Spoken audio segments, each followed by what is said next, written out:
Assalamualaikum warahmatullahi wabarakatuh. Manusia diciptakan Allah Ta'ala dalam keadaan bertingkat-tingkat.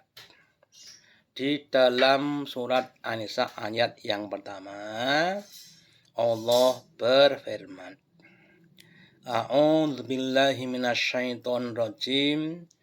Bismillahirrahmanirrahim. Ya ayuhan nas ittaqu rabbakum. Wahai manusia, takwalah kalian kepada Tuhan kamu. Alladzi khalaqakum min nafsin wahidah. Zat yang telah menciptakan kamu dari diri yang satu, yaitu Nabi Adam. Wa khalaqa minha zawjaha. Dan kemudian Allah menciptakan dari Adam zawjaha, yaitu istrinya, yaitu Hawa. Wabata minulai jalan kasar wanita, dan kemudian Allah itu mengembangbiakkan dari kodanya itu jalan wanita, yaitu laki-laki dan wanita yang jumlahnya banyak. Yang konon sampai zaman sekarang kurang lebih sekitar 7 miliar. Jadi yang namanya manusia pertama diciptakan bukan dari bapak ibu. Tetapi setelah keduanya ada, Adam dan Hawa, kemudian Allah menciptakan dalam keadaan berketurunan. Orang tua diberi anak sebagai amanah, yang Allah juga akan memberikan rezeki kepada tiap-tiap hambanya. Allah berfirman, nahnu narzuqukum wa iyyahum. Wahai orang tua, kami Allah memberikan rezeki kepada kamu dan kepada mereka anak-anakmu. Jadi anak itu adalah amanah kepada bapak ibu sebagai orang tua. Kalau orang tua itu mau untuk menunaikan amanah dengan baik, maka Allah akan memberikan pahala pada orang tua. Dan sebaliknya, kalau orang tua itu menyia-nyiakan anak, maka dia akan dosa di hadapan Allah Ta'ala. Kemudian banyak sedikit anak itu pada akhirnya sudah ditentukan Allah.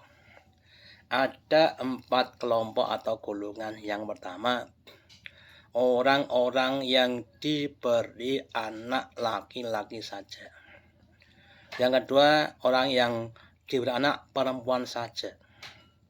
Yang ketiga, orang yang diberi anak laki-laki dan perempuan. Dan yang keempat adalah orang yang tidak diberi anak. Semuanya itu sudah ditentukan dengan alim dan hakimnya, dengan ilmu dan bijaksana ta'ala. Maka setiap kita harus ridho dengan apa yang diputuskan kepada kita, mensyukuri keadaan kita, dan kemudian kita berusaha untuk selalu bersyukur. Jadi anak-anak itu bukan beban, tetapi adalah amanah dari Allah Ta'ala. Dan anak-anak itu sekaligus sebagai satu ujian yang digunakan Allah untuk menguji bapak ibunya. Maka dalam sebuah hadisnya Nabi bersabda, fitnatul fi ahlihi wa malihi. Fitnah seorang pada istri dan hartanya dan juga anak-anaknya.